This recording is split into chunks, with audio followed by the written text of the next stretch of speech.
जी हाँ गाइज, आज का हमारा टॉपिक होगा मैट्रिक प्रीफिक्स। मैट्रिक प्रीफिक्स जो कि सिस्टम इंटरनेशनल पर एक मानक के रूप में स्थापित है और ये मानक के रूप में अंतर्राष्ट्रीय स्तर पर स्थापित है, तो सभी देश इसको मानते हैं। और जो मैट्रिक प्रीफिक्स है, प्रीफिक्स का मतलब होता है उपसर्ग, जो कि आपने हिंदी और संस्कृत में अवश्य पढ़ा होगा। ठीक है, तो उपसर्ग की तरह ही ये संख्याओं के आगे लगकर जो प्रीफिक्स है उनके मान को दर्शाएंगे। तो मैट्रिक प्रीफिक्स की हमको आवश्यकता क्यों पड़ी और क्या है इसकी उत्पत्ति का इतिहास, वो उसको हम शॉर्टकट में देखते हैं। जैसे कि संख्याएं हैं, 10 है, 100 है, इसको हम बोल सकते हैं। इस तरीके से करोड़ तक हम बोल सकते हैं, अरब तक बोल सकते हैं। लेकिन जब संख्याएं 10 की घात 15, 10 की घात 24, 10 की घात 20 इस तरीके से आती है, तो उन संख्याओं को हम बोल नहीं सकते करोड़ अरब इनमें। ठीक है, तो इन संख्याओं को प्रदर्शित करने के लिए कुछ मानकों की जरूरत पड़ी। तो उस संख्याओं को मानकों के रूप में प्रदर्शित करने के लिए, जैसे कि 10 की घात 15 को हम बोलेंगे पीटा। ठीक है, यहाँ पे जो पॉजिटिव प्रीफिक्स में दिखाया हुआ है उसमें पीटा बोलेंगे। उस तरीके से 10 की घात जैसे -9 है, उसको हम नैनो बोलेंगे। इस तरीके से 10 की घात जो -12 है उसको हम पिको बोलेंगे। ठीक है, इस तरीके से प्रीफिक्स काम में आते हैं किसी संख्या का हिस्सा या उस संख्या का गुना बताने में। जैसे कि अगर हम बात करते हैं पॉजिटिव पॉजिटिव प्रीफिक्स की, जैसे कि 10 की घात 1, 10 की घात 2, 10 की घात 3। ठीक है, इस तरीके से 10 की घात 15। तो कोई संख्या है उसका 10वां हिस्सा 10 की घात 1 बताएगा। 10वां हिस्सा नहीं, 10वां गुना। ठीक है, किसी संख्या का 10वां गुना 10 की घात 1 प्रदर्शित करेगा। उसी तरीके से किसी संख्या का 100वां गुना ये 10 की घात 2 प्रदर्शित करेगा। इसी तरीके से 10 की घात 3 वा गुना, मतलब 10 की घात 3वां गुना 10 की घात 3 प्रदर्शित करेगा। उस तरीके से 10 की घात 15वां गुणा 10 की घात 15 प्रदर्शित करेगा। लेकिन जब हम आते हैं जो नेगेटिव प्रीफिक्स है उन पर, 10 की घात में -1, 10 की घात -2, इस तरीके से 10 की घात -3। ठीक है, तो जो 10 की घात -1 है उस संख्या का 10वां हिस्सा, मतलब 10वां भाग, यहाँ पर बात हो रही थी जैसे 1 है तो उस संख्या का 10वां गुना होगा 10। ठीक है, तो 1 रुपए का जो 10वां गुना है वो 10 हो गया। लेकिन यहाँ पर जो 10 की घात -1 है, ठीक है, तो वो जो 1 रुपया है उसका भी 10वां हिस्सा को प्रदर्शित कर रहा है।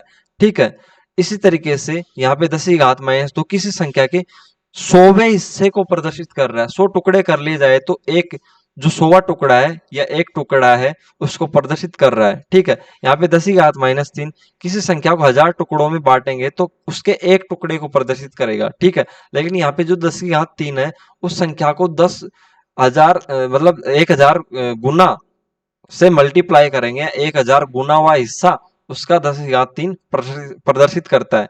तो गुना हुआ हिस्सा अगर किसी संख्या का कितना गुना अगर उसको प्रदर्शित करना है तो पॉजिटिव प्रीफिक्स हम काम में लेंगे। लेकिन किसी संख्या का ही 1000वां भाग, 2000वां भाग, उसका ही एक हिस्सा, पर्टिकुलर हिस्सा, उसको तोड़ेंगे संख्या को, उसके हिस्से को प्रदर्शित करेंगे, तो हम क्या काम में लेंगे? नेगेटिव प्रीफिक्स काम में लेंगे। तो सीधी बात करते हैं पहले, जैसे कि आपने देखा होगा 1 लीटर बराबर क्या होता है?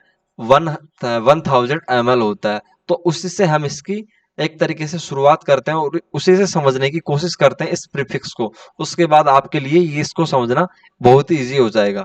ठीक है, तो यहाँ पे एग्जाम्पल के रूप में हम लेते हैं 1 लीटर बराबर क्या। हम इस समय 1000 ml नहीं लेंगे क्योंकि 1 लीटर बराबर 1000 ml होता है, ये तो आपको पता ही है।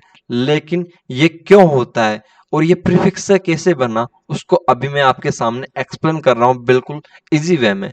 मैंने क्या लिखा यहाँ पे इसको एक्सप्लेन करने के लिए, 1 लीटर बराबर 1 लीटर, इसमें कोई दो राय नहीं होगी, दोनों बराबर है। ठीक है, लेकिन अगले स्टेप में मैं क्या करता हूँ, 10 की घात 3 गुना 10 की घात -3 गुना 1 लीटर, इसको इस 1 लीटर को मैं इस वाले को इस तरीके से लिख देता हूं। तो इसका मतलब भी यही होगा क्योंकि 10 की घात 3 10 की घात -3 घातांक नियम से 10 की घात 0 होके 10 की घात 0 का मान 1 हो जाएगा। ठीक है, अब 1 लीटर बराबर एजीटी चल रहा है, आगे लिखते हैं 1 लीटर बराबर जो ये 10 की घात -3 है उसको मैं प्रीफिक्स के माध्यम से, नेगेटिव वाले प्रीफिक्स है उसके माध्यम से, जहां पे कि मैं अभी आपको दिखा रहा हूँ, यहाँ पे इंडिकेट कर रहा हूँ, इसको मिली लिखते हैं, तो मैं यहाँ पे मिली लिख देता हूँ इसको, ठीक है। एज इट इज मैंने इसको क्या लिख दिया, 10⁻³ को यहाँ पे मिली लिख दिया, ठीक है, मिली लिख दिया। और ये 10⁻³ है, इसको एज इट इज उतार लिया, और इसको लीटर को 1 लीटर को मल्टीप्लाई करेंगे तो लीटर ही आएगा, ठीक है, लीटर। तो ये क्या हो गया, इसको हम 10⁻³ मिलीलीटर जो हमको प्राप्त हुआ, उसको हम 1000 मिलीलीटर, मिलीलीटर को शॉर्टकट में ml लिख सकते हैं, ठीक है। तो 1 लीटर बराबर जो 1000 ml होता है, वो इस तरीके से प्रीफिक्स लगाने से प्राप्त होता है। तो एक चीज का ध्यान रखना आपको यहाँ पे, जो मैं आपको ये बता रहा हूं 1000 ml, तो यहां पर जो यूनिट है जिसमें चीज को नापा जा रहा है वो ये लीटर है, न कि ये मिली। मिली केवल किसी संख्या के परिमाण को प्रदर्शित करता है, उसकी मात्रा को नापता नहीं है। वह या तो किसी संख्या का गुना बताता है या किसी संख्या का भाग बताता है, वो प्रीफिक्स है मिली, ठीक है। तो ये मिली क्या है, मिली क्या बता रहा है, उस संख्या का 1000वां गुना, ठीक है, 1000वां गुना। इसीलिए तो अगर हम इसको आगे सोल्व करेंगे, इस चीज को एज इट इज लिखेंगे, तो 1000 गुणा मिली 1000वां हिस्सा गुणा लीटर, ठीक है। किसी लीटर का 1000वां हिस्सा बता रहा है मिली, ठीक है। तो इससे ये 1000 से 1000 कैंसिल हो जाएगा, वापस 1 लीटर बराबर हम जो 1000 ml पढ़ते हैं, वही हमको 1 लीटर बराबर 1 लीटर मिल जाएगा। इस तरीके से जो मिली होते हैं और जो जितने भी प्रीफिक्स अभी हम पढ़ेंगे, वो केवल उस संख्या का या तो कोई गुणा प्रदर्शित करेगा या किसी उस संख्या का कोई हिस्सा प्रदर्शित करेगा। कुल मिला के ये मेरे को आपको समझाना था। अब चलते हैं मेन कॉन्सेप्ट की तरफ, जैसे कि बेसिक यूनिट्स। बेसिक यूनिट्स में हम क्या पढ़ेंगे, हम पढ़ेंगे जैसे कि लंबाई है, लंबाई है उसको हम मीटर में नापते हैं। आयतन है, आयतन है इसको हम किस में नापते हैं, इसको हम लीटर में नापते हैं, ठीक है। जो बेसिक यूनिट है उसकी हम बात कर रहे हैं। इसके साथ द्रव्यमान है, द्रव्यमान है उसको हम किस में, ग्राम में नापते हैं, ठीक है। किलोग्राम भी ले सकते हैं, लेकिन किलो में प्रीफिक्स लग जाएगा, तो मूल चीज क्या लेंगे, हम ग्राम लेंगे, ठीक है। तो मीटर लंबाई में नापते हैं, लंबाई को मीटर में नापते हैं, आयतन को लीटर में और द्रव्यमान को ग्राम में। ये हो गई इनकी बेसिक यूनिट, ठीक है।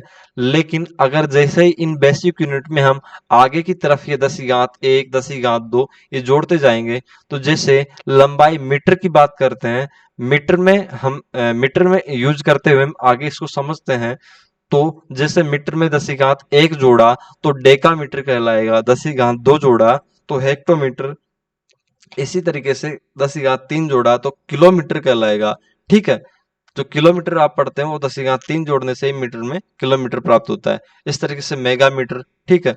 तो कुल मिला के आपको क्या याद रखना है, आपको ये प्रीफिक्स याद कर लेने हैं, पॉजिटिव वाले और नेगेटिव वाले, ठीक है। जैसे कि 10⁻1 अगर आगे जोड़ेंगे उसमें, ठीक है, कैसे जोड़ेंगे वो मैंने आपको अभी बताया। जैसे कि मीटर में जोड़ना है, 1 मीटर बराबर 1 मीटर लिखेंगे, ठीक है।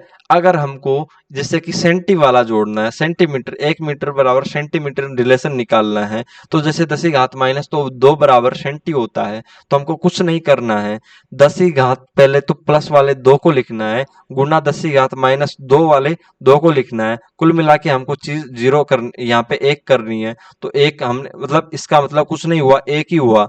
ये जो घातांक नियम से कुल मिला के 10⁻² गुना 10⁻², 1 हो जाएगा। और एज इट इज मीटर को 1 मीटर लिख देते हैं। तो ये 1 मीटर के बराबर हुआ या नहीं हुआ, ठीक है, हुआ।